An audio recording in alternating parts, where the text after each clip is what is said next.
Boom! Here we are with the Navy SEAL Commander retired, Mr. Jon Macaskill. I'm excited. If I said that incorrectly, I apologize. All good, man. McCaskill, all good. McCaskill. Do your buddies call you Mac at all? Yeah, man. That's what I got Uh, called in two of my platoons were all right, Mac. all right. Commander Mac retired, That's easy. and I'm excited to bring him on because I was on a show with him recently, and he really shared some vulnerabilities about himself and about his story. But the best part about it, it was a confident vulnerability where he felt strong about sharing it, and it wasn't something that he felt nervous or shy about sharing to the group. So, as I bring him on this episode, I'm just going to again share the theme of our entire podcast here. So, the weekly pill is all about taking our own medicine, being able to absorb that medicine, but also figure out how to utilize it in the life and in our lives and continue to grow. And then the acronym part of the pill is P, purpose, and then I, influence, and the two L's are leadership and legacy.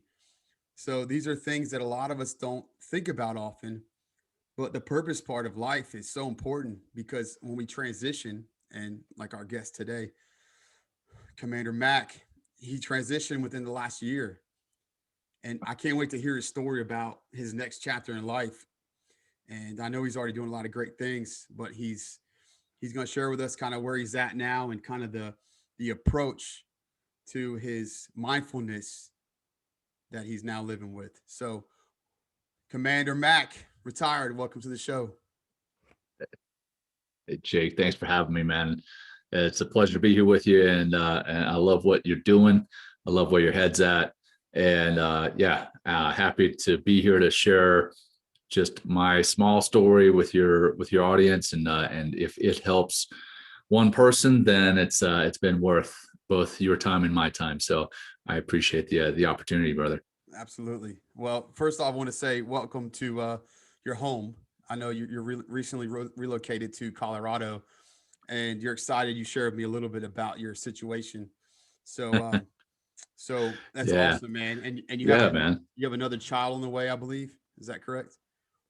That's right. Yeah, baby number three. So I've got a little girl right now who's 4, a little boy who's 2, and then baby number 3 is on the way in just over a month. Man, it's awesome. Is this one going to be a mystery so far? Like you haven't found out what the gender is No, going it's gonna be man. I have the utmost respect for people who do that. I think they have a heart of adventure, but my wife and I have a desire to find out pretty early. We have, I guess, we still have a heart of adventure, but I think we have a little patience. So we found out it's a little girl. We found this will be again number 3, and we found out early on every single one of them. As a matter of fact, it's kind of wild. Just in the last 4, or I guess a little over 4 years, the ability to find out has happened even earlier every pregnancy. Scientifically, the scientific advances have been there to where you can find out earlier. So the with my 4-year-old little girl, we found out, I want to say like 17, 18 weeks into the pregnancy via an ultrasound. You know, the classic way you could get in the ultrasound, the doc turns to you and says what she or he sees on the ultrasound. My son, we found out earlier than that. I don't remember exactly how early, but we found out earlier, and that was by a blood test at the doctor. And then my daughter now, the one that's on the way, we found out even earlier by some mail-in thing that my wife gets. I forget exactly what the process was, but basically it looks for any male DNA, and it to the point where like I can't be around when she's taking the test because my being around could potentially influence the test. So she took the test with me out of the house, with my son out of the house, and found out that we're having a little girl, which was then confirmed later with an ultrasound. But it was pretty wild anyway, just Wow. in the past 4.5 years, how much technology and science has advanced in that world. So Well, that's a whole yeah, other topic that we could go into it about is. intelligence, where it's like, man, and even the military where it's going. You know, like I'm a big Mm-hmm. support element for a lot of guys, a lot of friends, and they're either cousins or nephews or nieces or sons or daughters to help join the military with support. But our next generation, man, we're seeing such a change, even in technology in our military. But No doubt. before I go to that, so we just had our third. He's 6 weeks old. My first son. Congrats, man. Thanks, man. It's our first son, and so I have two daughters and a son now. And we waited. It's our first one. We waited to find out the gender, and it was during COVID. It was like even harder to wait because you're like kind of hanging out in the house, Yeah. working from home. Like everybody, all the girls, my daughter's like, I wonder what's in that belly. I'm like telling my wife, you probably know, don't you? You're just not telling me. You found out, but so it was a surprise, and it was really fun. The doctor, wow, dude. The doctor just yelled out. She's like, "Do you want to tell your wife what it's going to be, or do you want me to say it to the group, in the delivery room?" And I was like, "You just let us know." So she's, I'm holding my wife's hand, and then the doctor's like, "It's a boy." We have two girls, so we were excited. It was fun. Yeah, man. of course. Yeah, man, you're gonna be excited regardless. Whatever they say, you're gonna be excited, man. Exactly. And that was so fun. It was so fun. Yeah. So awesome, man. Nice. I'm happy that you have this new family opportunity as well in Colorado and a little farm you said you have. Yeah. I mean, how special for kids, man. Like that's your own like petting zoo. So do you guys have right? Oh, absolutely, man. We've got 2 horses, 4 chickens, 2 dogs out on the farm. And one of the horses is a mini horse for my daughter, and she absolutely loves having her around. And then the other one is a Frisian for my wife. But it's really for both of us. I mean, I love having the horses on the farm. And as we were discussing before you hit record, I mean, there's a therapeutic aspect to it. Like as much as I was joking about cleaning out their stalls and picking up their manure, right? There's every morning getting out there and feeding them and caring for them, even cleaning their stalls is peaceful, but then being around their energy, the horse's energy, there's just, there's nothing like it, man. It's really therapeutic. Having something, granted the mini is mini, but she's really sweet to be around. But the Frisian, the bigger horse, having him like run at you and then like stop right before he gets to you because he's excited to see you. It's kind of like a big dog, but he has all this power and he could completely just destroy me. But then he runs up to me and then puts his head like in my chest and like kind of nuzzles me like a dog. And man, it's just something about having such a gigantic, gentle giant right there with you in the morning, in the evening, whenever. There's definitely something therapeutic about it. Yeah, I would add too, because being raised around horses myself, like even just it's really powerful with the nonverbal communication. It's just body language. Oh yeah, it's just energy. And those horses are so connected to our energy.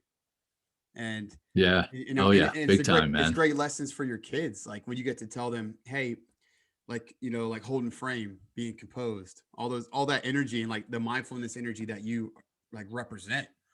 That's all connected to it as well. So let's transition real quick to our purpose side of the podcast. Like we don't need to stay in line of the categories, but this kind of is going to go into our purpose part, which is, can you share a little bit about what you've done now transitioning from the SEAL teams to now the civilian life and like where your passion and purpose is taking you? Yeah, man. So what I'm doing now is via different methods, different organizations, and even in my own organization, I'm bringing mindfulness and meditation to as many people as will listen, by getting on podcasts like this to share the power and the beauty of the practices of meditation and mindfulness, living mindfully rather. I think that's my purpose, because by being introduced to meditation, the practice of meditation, and then living mindfully myself, I feel that I was able to overcome some of the demons that I had faced in my life prior to, some of the things that I hadn't ever faced, that I kind of boxed up and put away in the basement. I was able to bring out of the basement, process, and then let go of.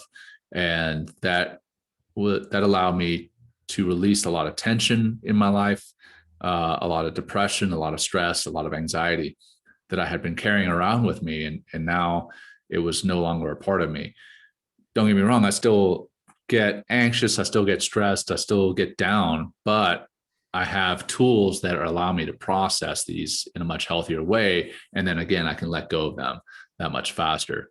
So because I was introduced to those and I feel it changed and saved my life, and I quite literally mean save my life, which is actually how you and I got connected originally, was one of my friends had taken his life. I feel that it is important to share these life-changing and life-saving practices with others. So that's what I'm doing now through Clubhouse with a friend of mine, with the Veteran Health and Wellness Club on Clubhouse. I do some stuff with my own organization, muh-KAS-kill Consulting. I do stuff under Mission 60, which you're very familiar with. So just introducing as many people as will listen to these practices. That's my passion and now my new purpose. That's man, I love it, man. And I love that you brought up Mission 60, because we got to share a little bit about our buddy Jason Van Camp. Yeah, man. And kind of like I had him on a couple episodes ago, and what I love about him so much, of course I love his book, because it wasn't about anything but let's bring a lot of people's stories together and combine them into one moment. And I mean, that's just powerful and very selfless. Right. As well. He could have written that book all about him and his career and his, I grew up LDS as well. So we have, that connection as well, but he could have wrote about spent some time, all these stories, I was LDS for 5 years. Oh, were you? Yeah. Sure enough. As a kid or an adult? No, as an adult. I was married to in my previous marriage. I was married to an inactive member, and then we decided as a couple to go active, and I was active for 5 years, and then when I got a divorce and then went on my last combat deployment, I had some just to be completely blunt, I had some trouble reconciling what I was doing with what I was practicing spiritually. So I battled with that, and then I think I had also joined for some of the wrong reasons. I mean, not that this is what the podcast is about, but yeah, I ended up leaving the church. I still have lots of friends in the church. I still have a tremendous faith base myself. And I still love a lot of what the church is about. It's just I don't necessarily believe everything the church is teaching. So yeah, I mean, there's plenty of jokes we could go back off, like like the magic glasses, certain things like that. Magic glasses, magic underwear. Yeah, right? Yeah, exactly. So, but I back to the core. Like I grew up in it. It's like all I knew as a kid until my parents divorced, because of a lot of the things they divorced for was because of probably the church. And anyway, so to get, and we could talk about whatever, this is fine, of course, because this is important. This is our path. Like this is part of our pill as well. Right. This is accepting. But I love the people of the church. Like it's a very tight knit group of people, and it can get overwhelming. However, when you're off the fence or off the rails, and you're not active. Yeah. But when you're active, it's a great network to have. And it is. When you're lots of support. When you're inactive, it can be very overwhelming. And I have some siblings going through that as well. Yeah. Being inactive and the pressures. But yeah, so Jason, back to Jason Van Camp, if you could just share a little bit about how you guys connected and talk about, like seeing where y'all are at now with your deliberate discomfort challenges, which I'm in school right now and I have this newborn. So I told him, I was like, bro, he's asking me like, when are you going to do it? I'm like, dude, at ease, bro, at ease. Like it's going to happen. Just no excuses. And I'm like, all right, bro. All right, cool. Whatever. Yeah. So could you share a little bit about how y'all connected? Sure. And then think about like where you were at first and then where you're at now. Like he's doing great things and you're right there with him. And you're like his pro for mindfulness. So go ahead. Something like that. Yeah. Yeah. So I'm trying to think how Jason and I want to say we got connected through a mutual friend. So I went to the Naval Academy. Jason went to West Point. We're both class of 2001 from our respective academies. And I think I got connected to Andy Reese first. Andy was friends. Andy is also class of 2001, but also from West Point. I forget how we even got connected, but I want to say Andy connected me with Jason. Jason and I had, a long conversation about our backgrounds, about where we wanted to go in life, about our values, ideals, that type of thing. I knew he was a good dude from the first conversation I had with him. And then he called me. Where are we now? It must have been March, about this time last year. And he was like, "Hey man, I want you to work with Mission 60 in some capacity. I don't even know what that looks like yet, but I'd love you to work with us." And then with the Deliberate Discomfort book, he was putting together the master class, and one of the authors for the book had dropped out for one reason or another from the master class, wasn't able to do it. So I came in to cover the master class for chapter 2 in the book. And I guess I did okay because Jason wanted to work with me again down the line. And so he called me. I mean, we speak pretty regularly, but he called me like, I don't know, October, November timeframe last year, and was like, "Hey man, we're looking at putting together this 60-day deliberate discomfort challenge. It's going to cover all the 6 different domains of the deliberate discomfort book and the masterclass. And we really want to do a spiritual domain and have you develop the mindfulness that's associated with that spiritual domain." So I developed it. So, 8.5 weeks of mindfulness content, recorded audio only, and put that out there. And then I was like, "Hey man, could I go through this challenge myself? Because I would really like to know what it is I'm a part of. I'd also like to know what it is I'm promoting if I'm going to promote it." So I went through with the first cohort that started back in January. It's 60 days, every single day, no days off, no excuses. So there's a physical component, a social component, mental, professional, spiritual. I'm forgetting one. Social. I'm forgetting one of them. But bottom line is there's 6 domains, and you do something in every single one of those domains every day. And emotional was the one that I missed. Emotional. So you do something every day in each one of those domains, and it takes about, depending on the day, it takes somewhere between 4 and 5 hours of work a day. You're reading a book every week. You're doing 2 hours of workouts every day. You're doing somewhere between 10 and 40 minutes of meditation. You're journaling in a gratitude journal. You're calling a friend. You're watching a master class. So it's intense. And what I tell friends that want to do it, I tell them that it was harder than when I went through SEAL training. And they're like, "What in the world? How is it harder than that?" I'm like, "Well, because I'm 43 years old. I've got 2 kids at home, a wife, and I've got a job. Whereas going through BUDS, I was, I don't know, 24, 25 years old, first of all. Second of all, I had no kids, I had no wife, and my job was to go through SEAL training. That was my job.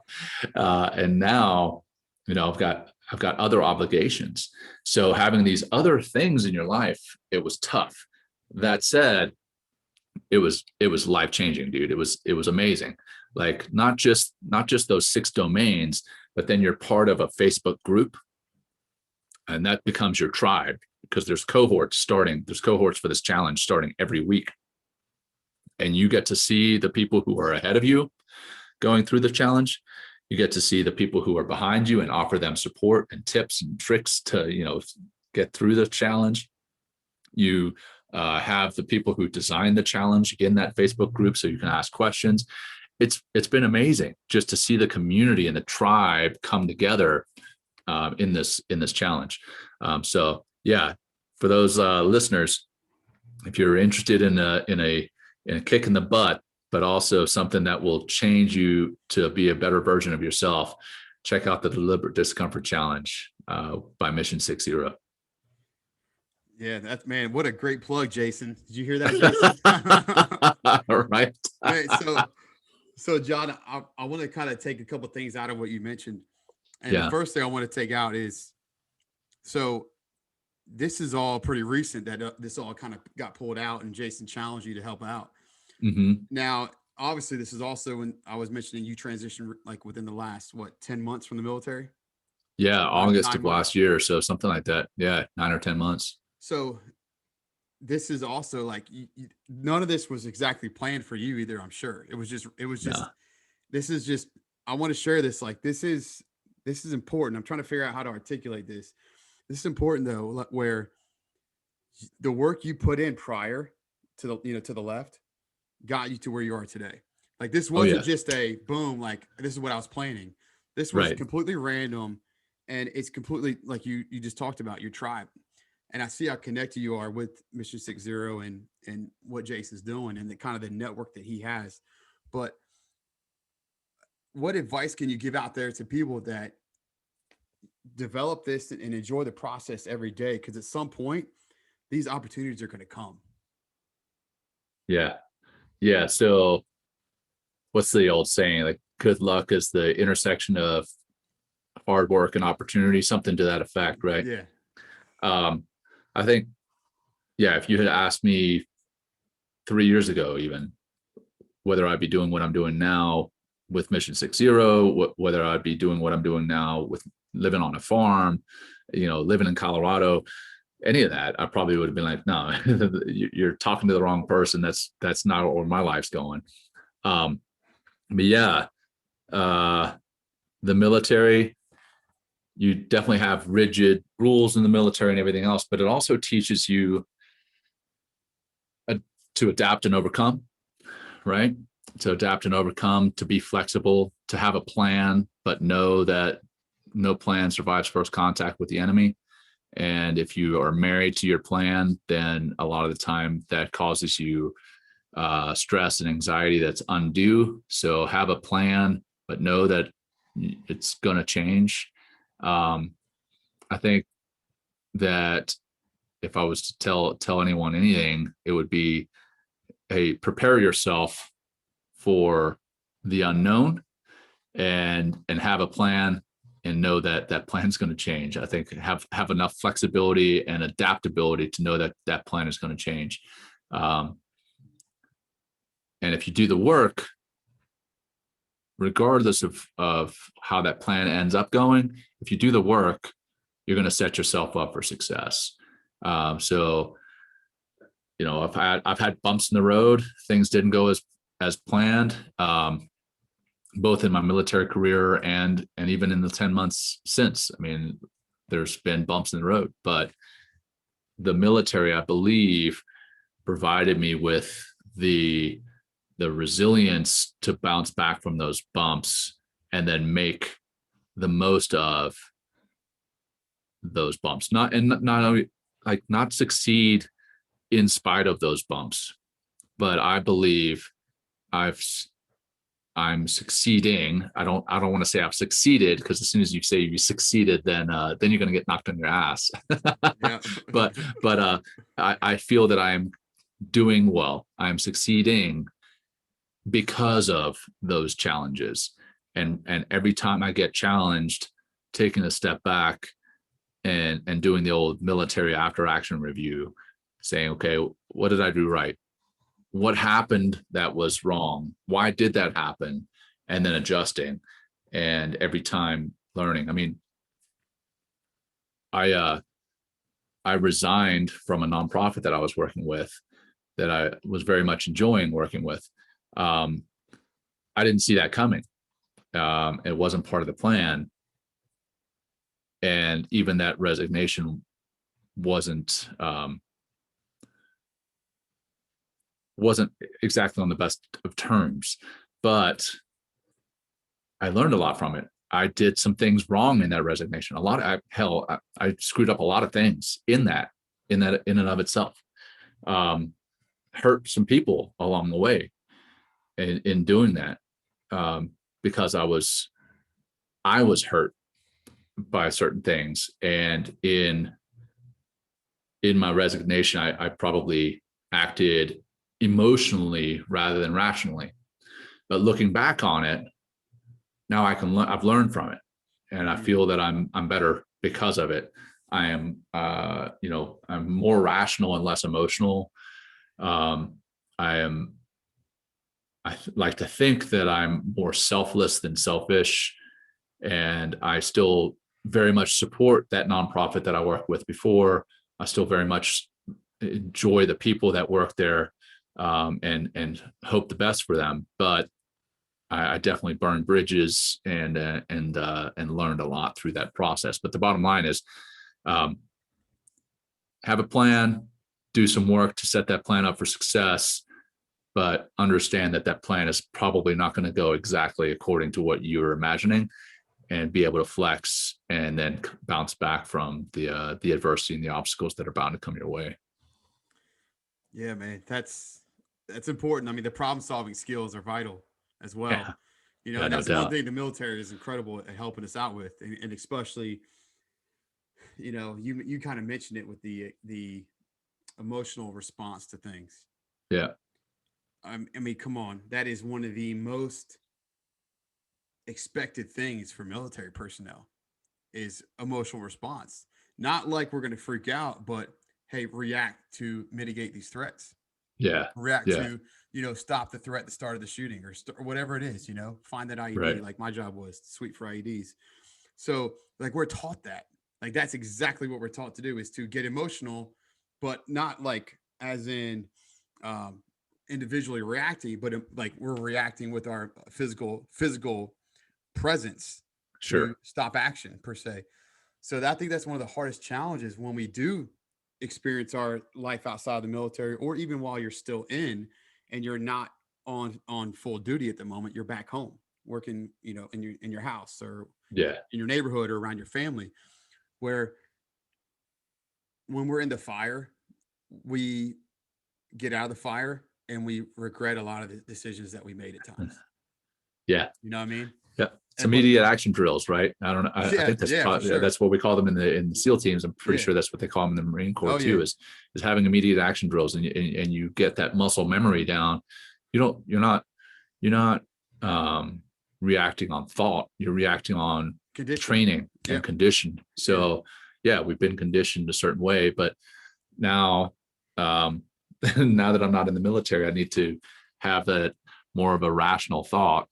And that's where, the mindfulness and meditation come into play. So it's ironic that I had such an emotional response or reaction, but now I've got tools to help me not do that again, and I've also got lessons learned along the Yeah, way. for sure. So I got to hear you talk about a little bit on a show the other day, on Sarah's show. Could you talk about a little bit of how you utilize these skills and how they help you daily to support yourself, to bring mindfulness? And it's really, I think you mentioned this, it's just being conscious of your energy and self, I think is how you Right. articulate it. But could you share a Yeah. little bit about like Yeah. how we can utilize it and how we can support others to also, like you said, add it to your tool belt? Yeah, sure. So meditation is the practice. Mindfulness is a way of living. So living mindfully, and living mindfully means being present and aware of what is happening in the here and now, both physically. So what it is you're seeing, what it is you're smelling, tasting, hearing, feeling physically, and emotionally. So what it is you're feeling emotionally, and doing all that without any judgment, and doing it intentionally paying attention. As far as what I spoke about the other day was the practice of meditation and then living mindfully. They complement one another, but together they help you to have resilience and compassion.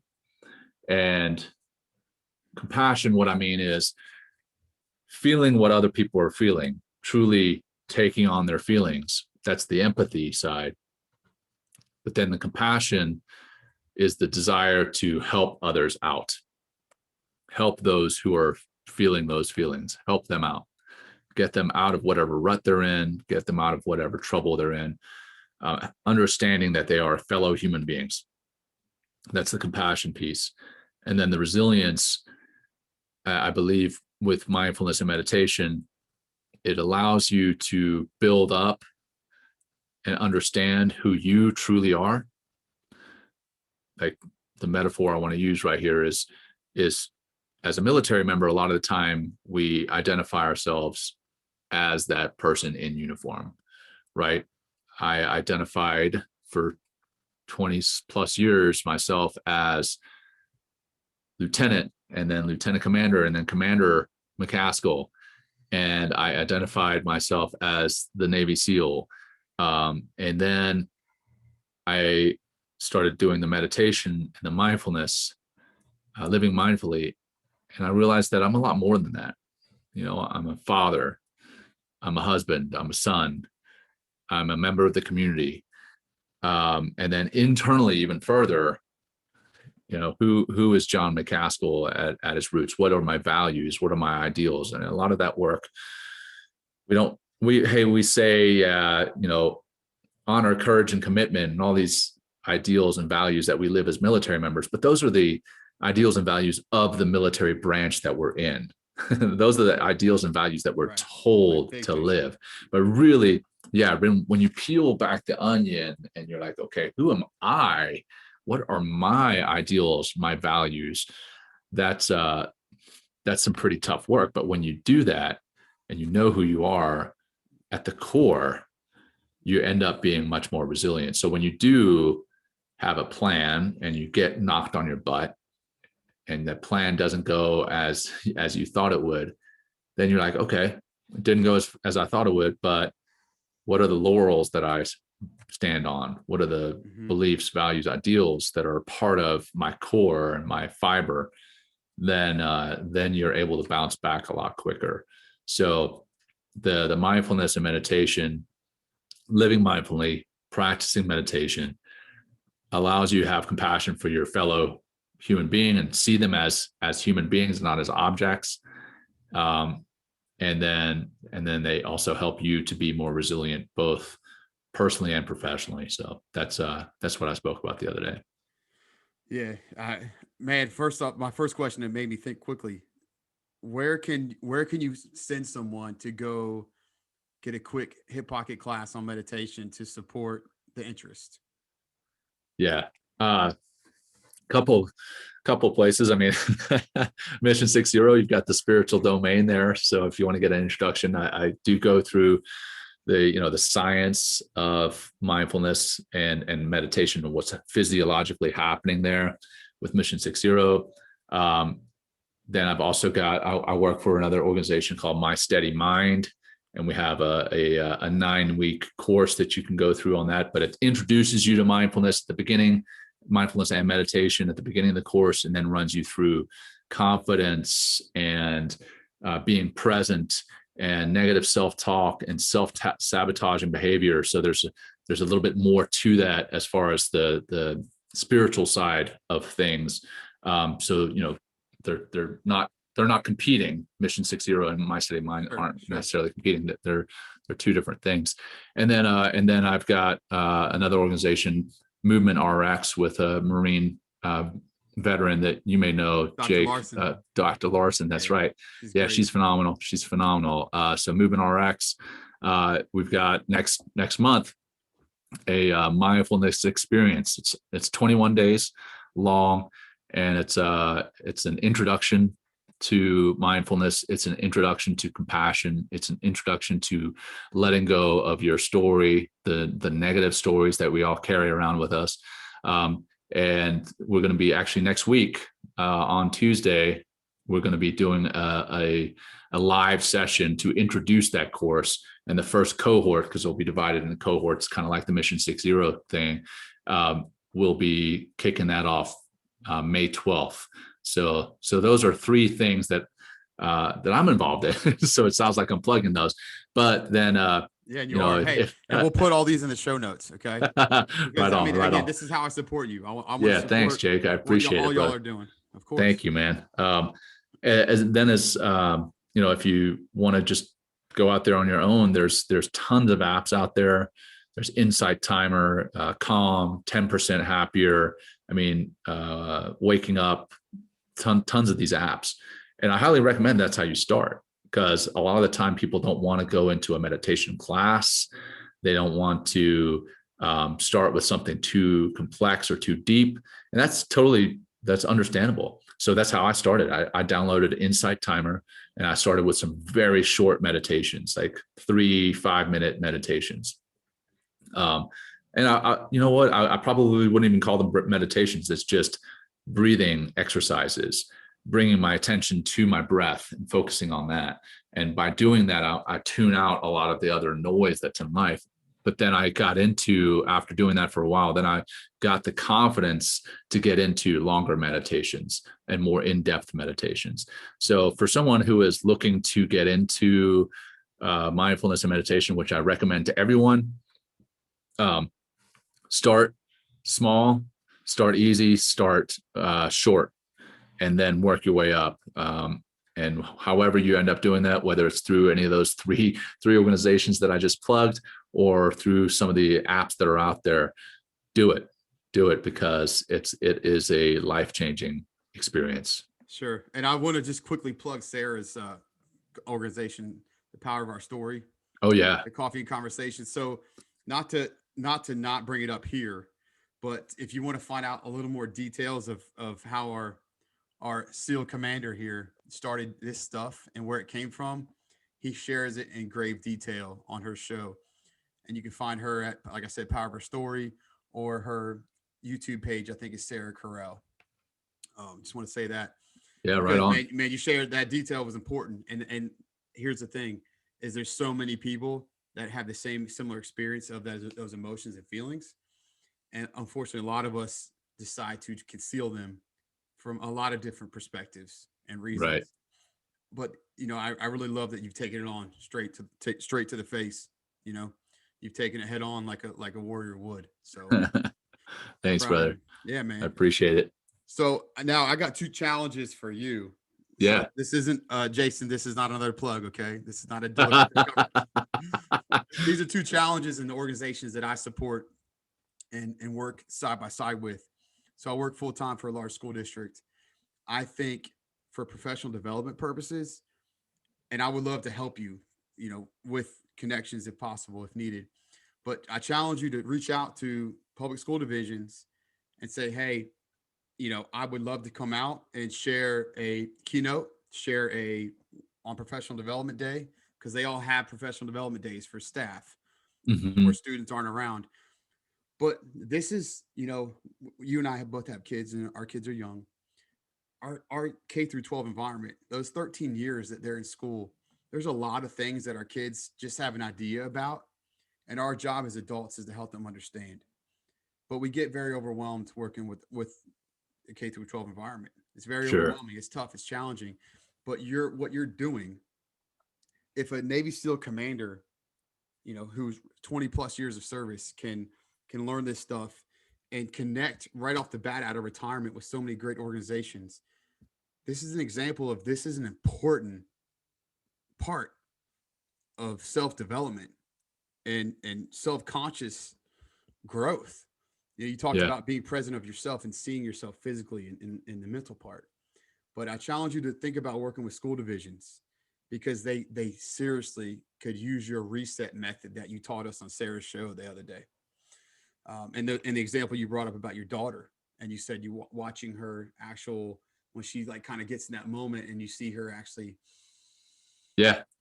Yeah, man. It's like pretty wild, man. The breathing exercises, when you see the little ones practice it, it's it's phenomenal just to see how they change instantly. And we can do the same as adults. So, we teach these things to little kids, and then we see them practicing, but we can learn from them too and see how quickly they can turn around. We can do that too. So right. yeah, And it's really a repetition thing. It's getting those it reps is. in.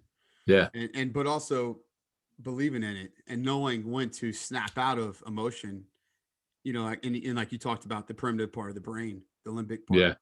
Yep. and waking up and saying, okay, I need to shift to reasoning and judgment part, frontal lobe, That's and right, man. You take it listened. over. You listened really closely to that one. Well, I mean, I love this stuff too, man. Like I'm a nerd with that stuff too. Yeah, it's a lot of fun, The right? human behavior. If you haven't listened, my fourth guest on my podcast was a Navy guy, Chase Hughes. He was rated one of the top CEOs of 2020. And Nice. his company is Ellipsis Applied Behavior, something like that. He changed his name because of uh, legal issues. Hmm. So anyway, but he is a wealth of knowledge, and he's one of the top pros in human behavior out there. And he was an interrogator in the military for the Navy, and I got to bring him into our organization and do a full day training. And man, like Nice. just incredible perspective on human behavior, and being appreciative of the brain that we have, and learning more about it is an asset for us. Right. So, but back to my second challenge I have for you. Also, the important, especially a lot of our brothers and sisters that come home from our military service, a lot of post 9/11 folks are now in the law enforcement and emergency services community. So I also challenge you to think about how important, and remember, your title matters about, and just hearing what you were matters. Like the past is real. So Hmm. Commander Mac is real, and now taking you as civilian Mac, what you did in the past comes with you. Right. So Yeah. Yeah. your prior knowledge, training, and experience, bringing that into our law enforcement communities, because they're on deployment all day long. Oh, I know, man. I just had a funny you should mention this. I literally just had a phone call with a law enforcement officer, and he was telling me about some of the stuff that he had seen in his career. Um, and he's like, "Hey, man, I just don't know how you guys do it in the military.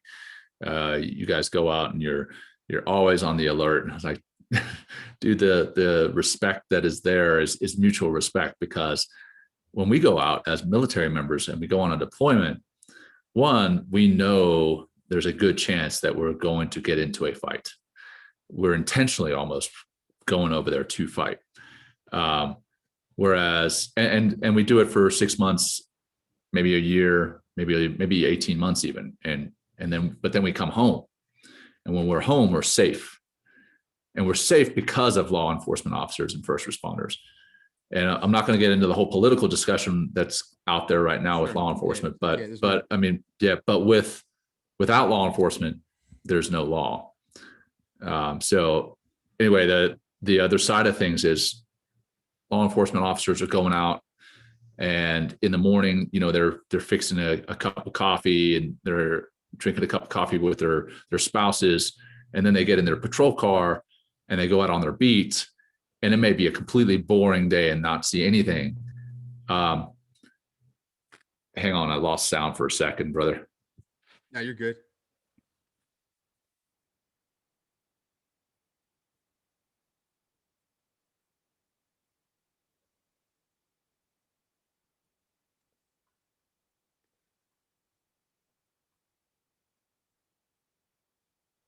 All right. So everybody, we're on standby for a minute. All right, there we go. Gotcha. Can you hear me? Oh, we're back. Right. All right. Loud and So clear. anyway, these law enforcement officers are going out on this beat, and it may be a completely boring beat that day. And then they come home, and they're told on the way home to pick up a loaf of bread and a gallon of milk. And then the next day they go out on this beat, and they pull over somebody who's high on meth and has a weapon on them and draws on them. And you never know who's going to be behind that wheel. You also never know what other calls you're going to get called on. You never know that you may get called to a domestic abuse call where some child is being beaten. And how hard is that mentally to see and to process, and then to get through that. And then again, at the end of the day, you get called by your spouse and you get asked to bring home a loaf of bread and a gallon of milk. So, dude, the level of respect that I have for law enforcement all over the country, all over the world is top notch. I mean, I just can't understand the level of stress that they put themselves into every day, and then have to come out and turn that switch on and off every day.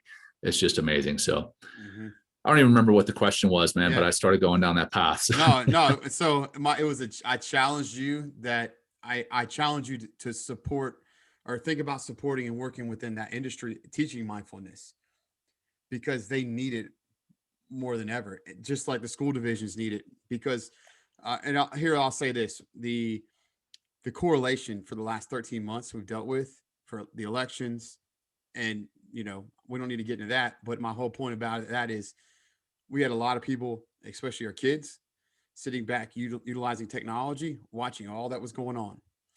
And then the correlation of the mental health side, where we had a lot of people in the last 13 months lose their jobs. We had a lot of people that lost family members. We had a lot of people that stress took over, and they felt helpless. And they're still not out of that yet. There's still plenty of damage out there. So my whole thing is the correlation of all the stuff that we've dealt with, and now we're trying to combine and bring back that normalcy, where we're getting close to that, where every state now has schools back in session. Not all districts, but every state has at least some schools back in some kind of full session again. Once we really push this normalcy back, and whatever normalcy, I guess, will be, we got a lot of things that we got to deal with. And one of the things is going to be the mental health, but also learning how to, we can't take away the past. And, military guys, especially combat and battle guys, that stuff we've been through, we understand that. But even in general, you can't take away the past, and the 13 months we dealt with previously is something we have to acknowledge and accept to move forward. Oh, absolutely. Absolutely. It's critical, man. And if you don't do that, you're kidding yourself. You're fooling yourself. So the effects are there. You need to process it. Don't judge yourself for what you're feeling emotionally, but process those emotions.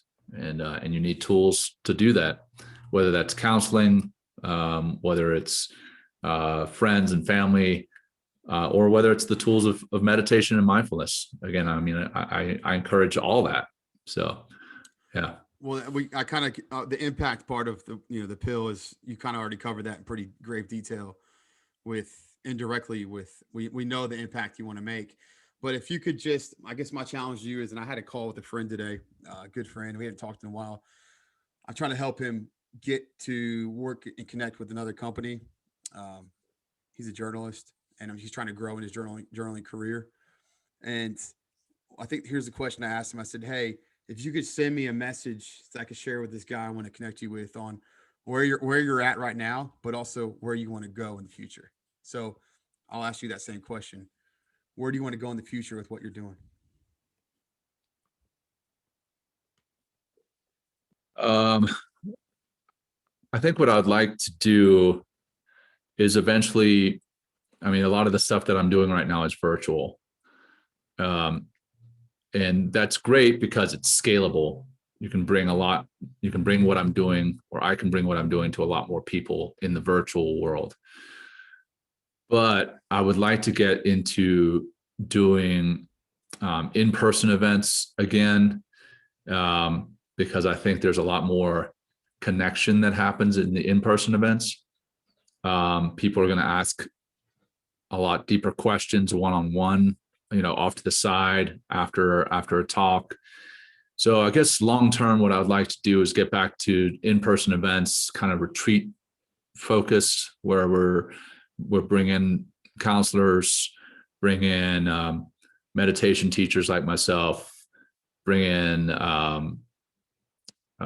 yoga instructors, and we bring these practices to people who normally wouldn't be open to them.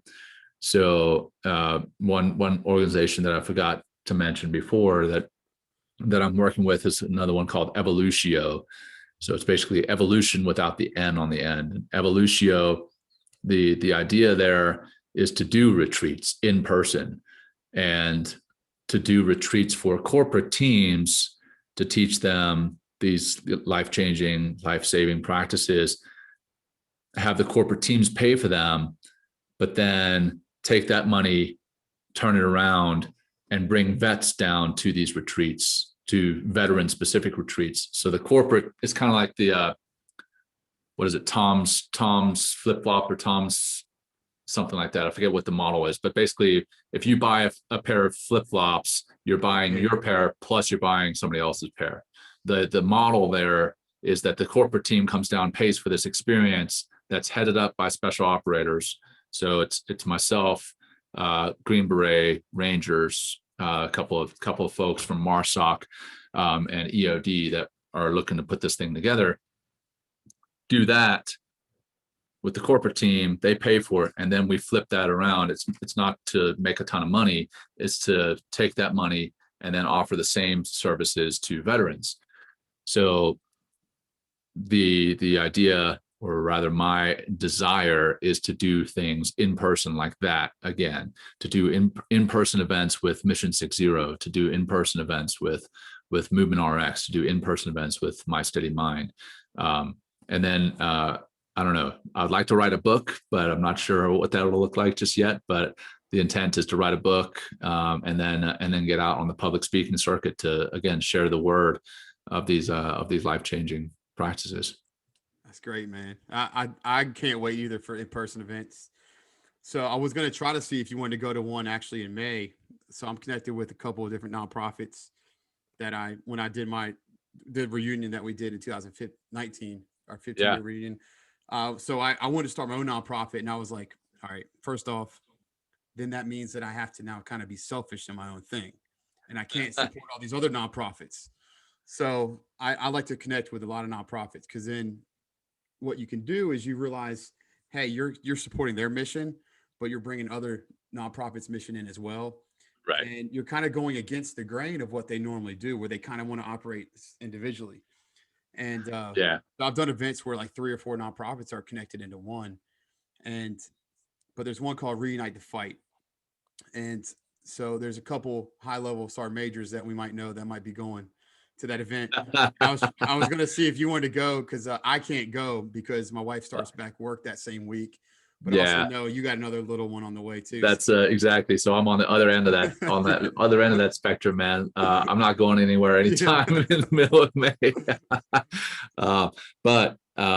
But funny you should mention that, is that the whole kind of uniting some nonprofits, because I had a conversation with a guy yesterday, fellow Naval Academy grad, Dave DeQuelgio, and he wants to start something where he's bringing nonprofits together, kind of like a nonprofit clearinghouse, for lack of a better term, but having them work together for funding rather than fighting for funding. Right. Work together for funding, being underneath one umbrella that, somebody can go to and be like, hey, I want to go to, I want to seek counseling, or I want financial advice, or I want whatever the case may be. And this one organization has all these other nonprofits that work with it. And I don't want to say under it, because then that seems like there's like a boss and employee relationship of some sort, but there's not. It would just be one entity that kind of farms this information out to the nonprofits, and vice versa, farms the information out about the nonprofits to individuals. Anyway, Dave DeQuelgio. So I may need to connect you with Dave after this. Well, that's exactly what. So my company, Lead Tactics, that's kind of exactly what one of my visions was to keep that nonprofit connections going. And so I'm trying to get Jason with Warrior Rising, his nonprofit, and my buddy at Reunite the Fight, the one that I was on the board with, the one that was our financier for our reunion. They closed the doors in December, from being around 20 plus years. It was called Azalea Charities, and it was really sad. I got connected with them through General Coleman, retired Lieutenant General Coleman, Marine, and working with them and supporting with them and doing fundraisers and golf tournaments. I was like, man, I got to just keep these connections going. So I'm going to challenge Jason and Scott, the guy who founded Reunite the Fight, to do a big tournament together, like a golf fundraiser.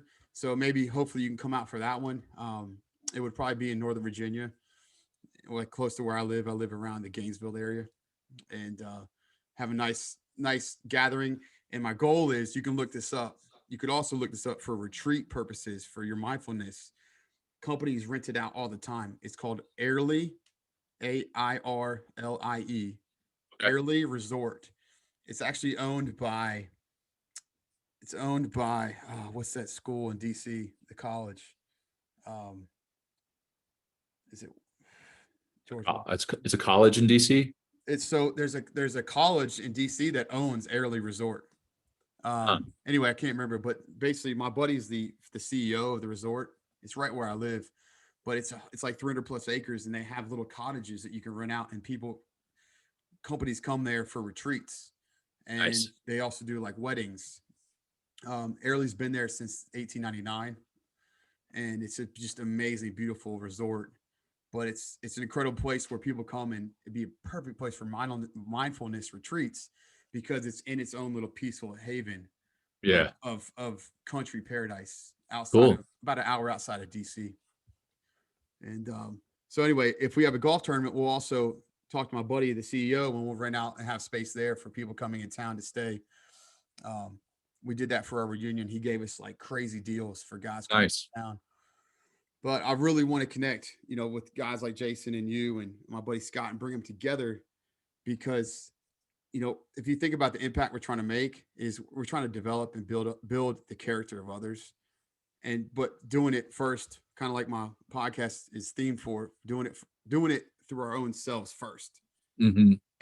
But sometimes it takes someone else's energy, like you, and that's why physical in-person trainings and seminars are so valuable and important, is because it helps support the feeling you get of the energy.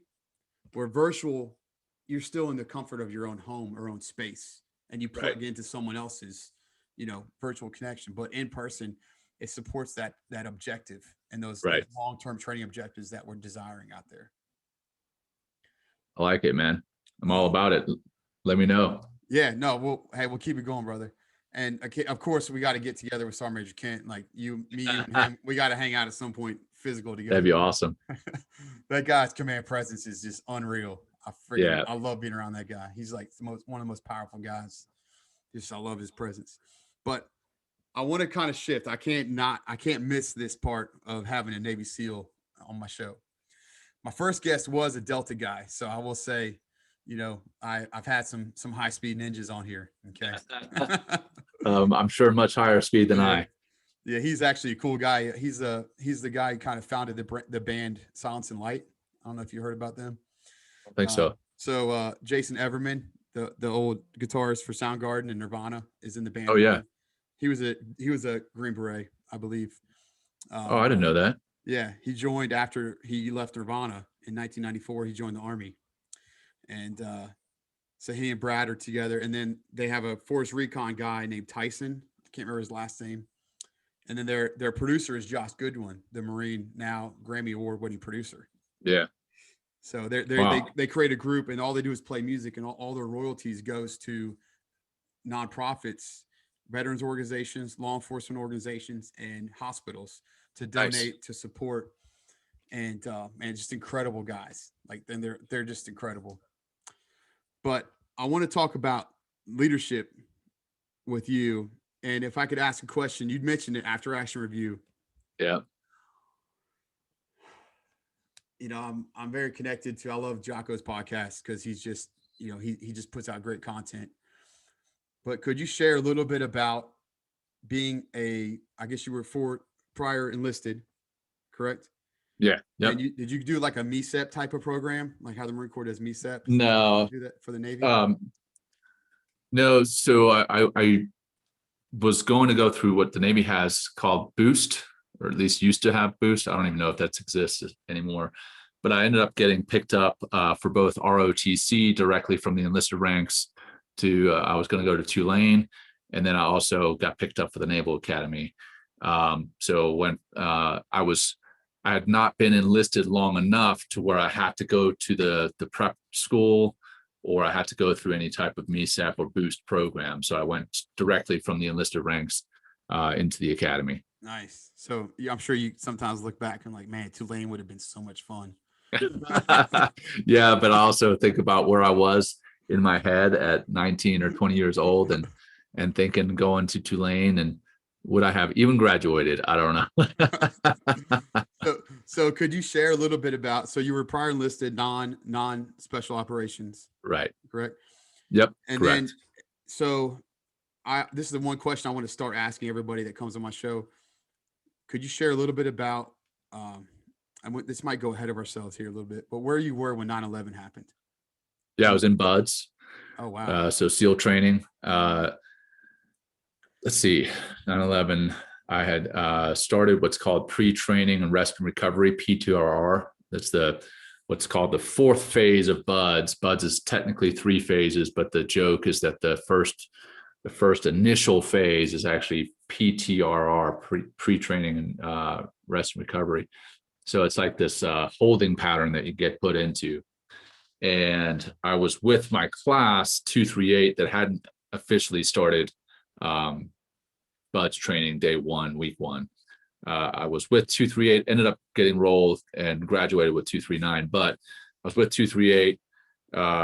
We had just worked out that morning, ran to the chow hall that's across the way at the Naval Amphibious Base on the other side of the Orange Highway, or the Silver Strand in Coronado, California. And we got into the chow hall, and the TV was on with the twin towers burning. Actually, I think it was, at that time, it was only the one, and then we saw the plane fly into the second one. And at that point, I knew, that life would be forever changed for me personally, being that I was in the military, being that I was hoping to be a member of the SEAL community, but then also the world. And I don't want to just say the United States, because it hasn't been just the United States that's been fighting over there, and it hasn't even just been our allies that have been in the fight. The whole world has changed because of what has happened there in the Middle East, and that has changed because of what happened here in the United States. So yeah, that's where I was, and yeah, it seems like just yesterday, but it's 20 years ago, later this year, man. I 20 know, right? years.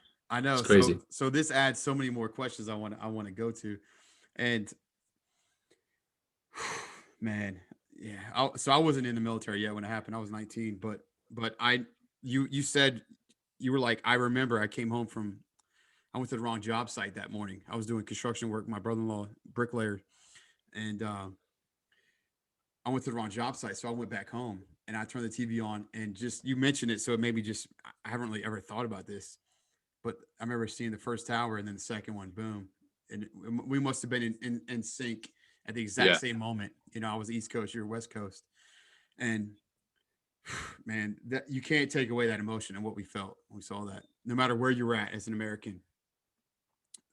Now, here's the thing that makes me think, for you, where did your leadership shift in that moment where you're now a O1, correct? Yeah. At Yep. Buds. And I do know this just from listening to Jocko stuff, where they talk about, and my nephew also, he wants to go special operations, not sure what service, but I heard that it's harder being a officer going into the SEAL team than it is enlisted to get through. I guess to get a slot. Yeah. Yeah. To So get a slot, out of the enlisted ranks, you're not taking a slot from somebody else. There's not like this finite number of slots sure. for the enlisted. Um, the standards are the same as far as physically, the standards are the same. But then the officers, we're all competing from the Naval Academy, across ROTC, across the other officer programs, and across the fleet, because some officers come from the fleet directly into buds, and there is a finite number there. So the competition is very stiff to get a billet to SEAL training as an officer. And then there's a lot riding on your shoulders as an officer going through buds, because yes, the standards are the same to get into buds physically. The standards are the same to get through buds physically. But you wear a different helmet, you wear a different belt, and you still stick out.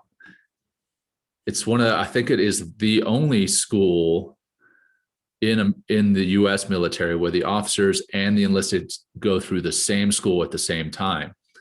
So you're going through this physical training as a junior officer. Sorry, I got to correct that, because I know special forces do the same. But you're going through this training and you're having to lead. So you're getting physically beat down, but you're having to lead. You can't kind of clam up and be like, hey, you know what? All I'm going to take care of is Jon Macaskill here going through training. You have to still step out of that comfort and be like, hey, this sucks for Jon Macaskill, but I've got a bow crew, or I've got a buds class, that's the buds class leader. You got to take care of that all.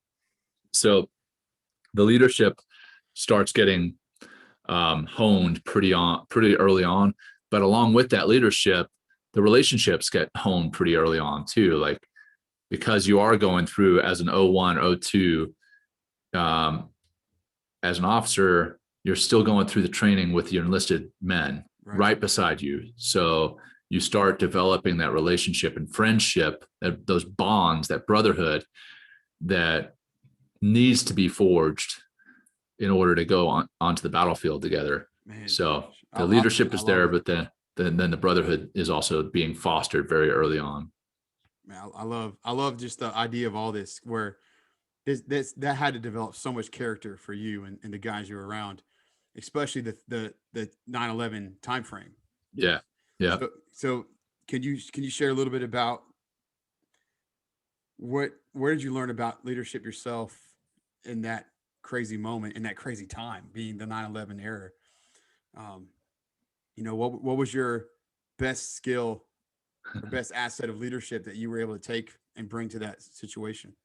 And then also, after action review, sustain, and then what could you have improved on? Definitely more of what I could improve on than sustain.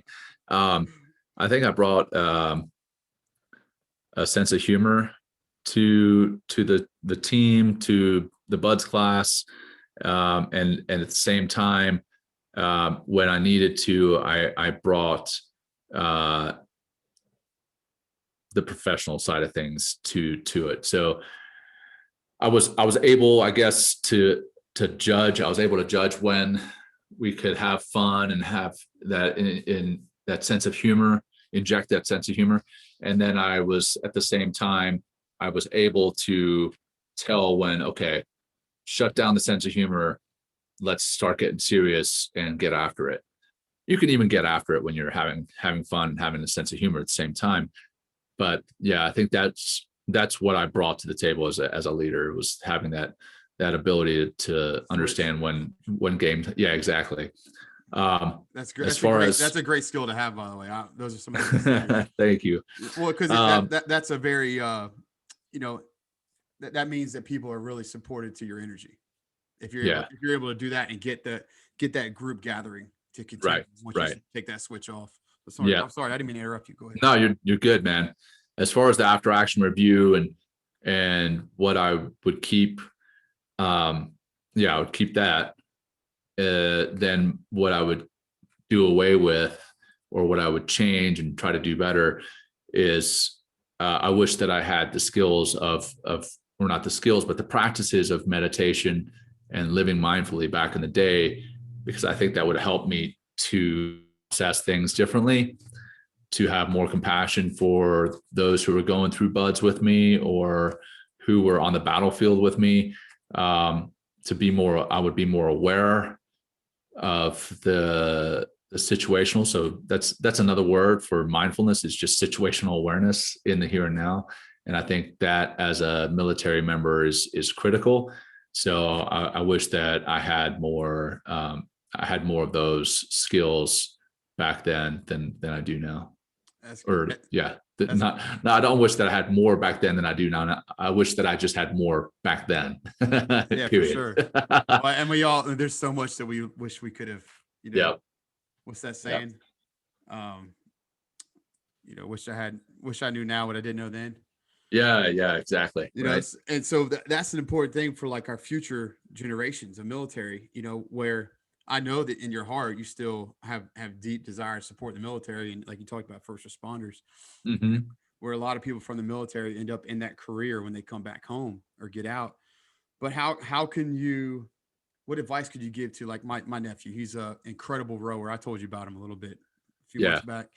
I mean, this kid is a stud athlete. He's the ability is like off the charts, and his mindset is finally caught up.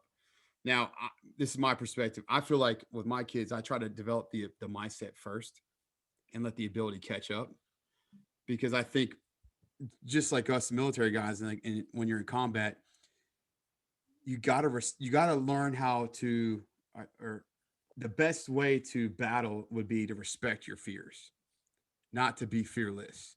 Yeah. And sometimes being fearless means that you feel like you have this ability that no one can touch you.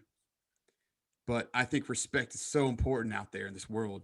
Like there's a lot of fear, but instead of letting it own us and control us, let's learn how to respect those fears by our mindset first.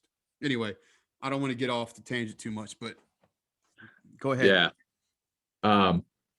So going back to your nephew, I think what I would tell him is don't take yourself too serious. Have fun and work hard and have fun, but don't take yourself too serious. So I think that's that I've been asked a similar question as like, hey, what would I tell myself if I could go back and tell my 18-year-old self something? I think that's what I would do is still work hard, have fun, don't take yourself too serious. That's good advice.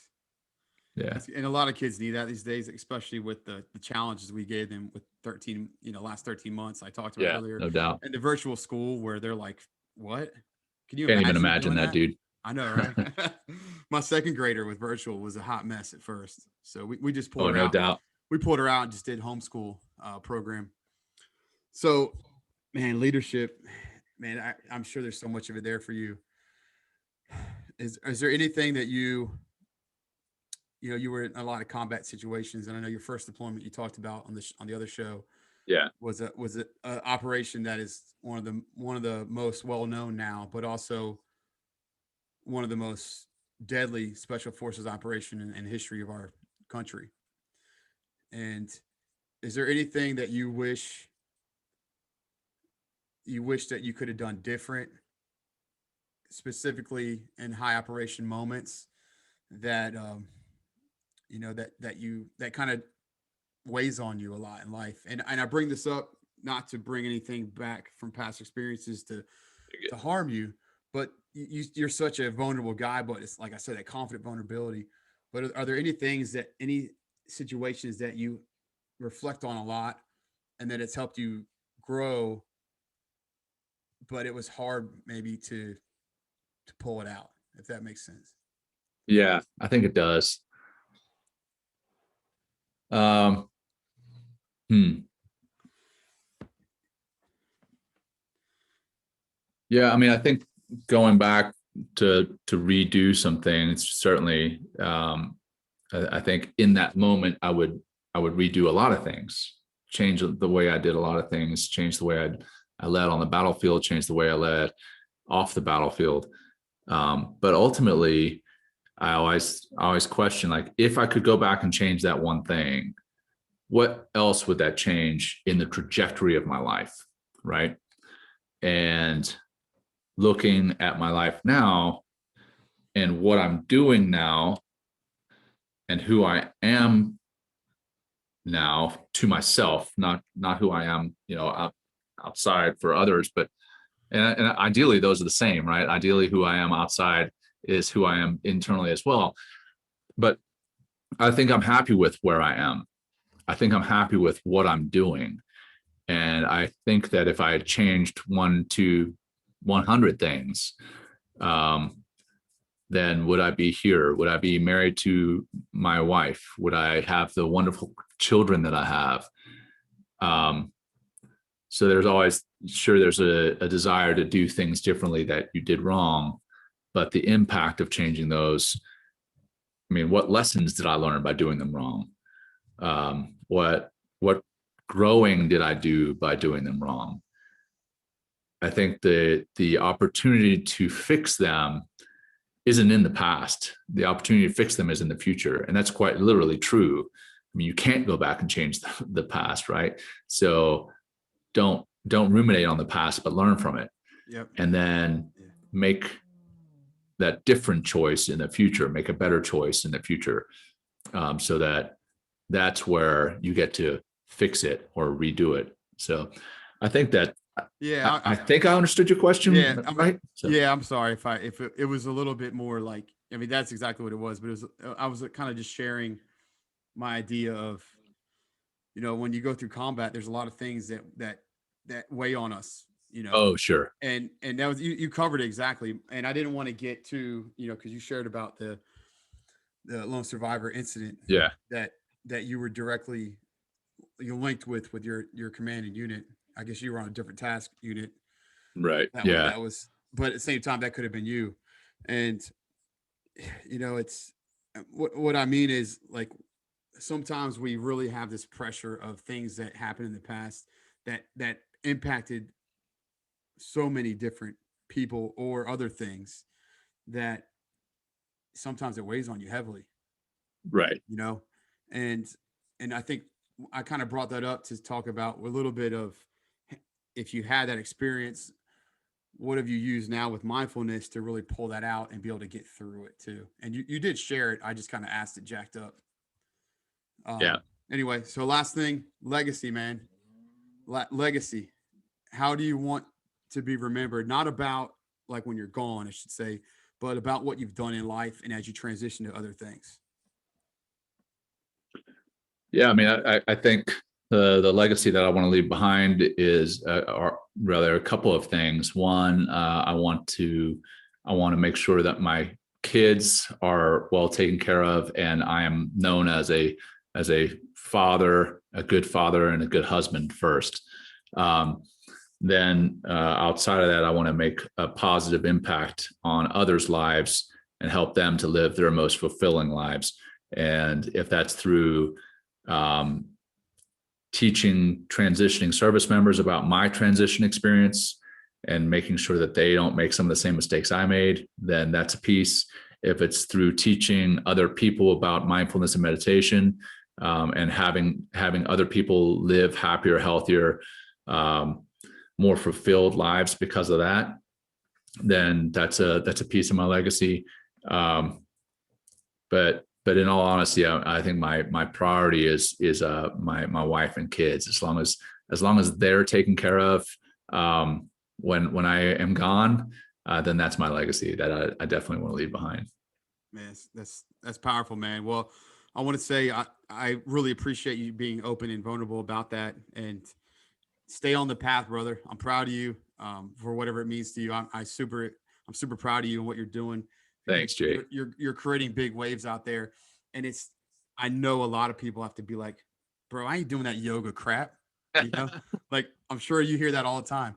Yeah. But in reality, what it is, hey guys, how can we take ourselves from that first person shooter view to our third person perspective view of taking out the stress and anxiety of things? Right. Yeah. That's how I look at mindfulness. Great way of looking at it, man. But and funny you should mention that. I'll just throw this out there as the last kind of project that I'm working on, and then we'll wrap it up. But tomorrow I have a podcast called Men Talking Mindfulness, and tomorrow I'm bringing on an Army veteran, double amputee turned yoga teacher, and if you hear his story, you'll understand, hey, he wanted nothing to do with yoga. As a matter of fact, he pushed back really hard against trying to learn yoga. One of his friends was trying to get him on board with yoga, and he wanted nothing to do with it.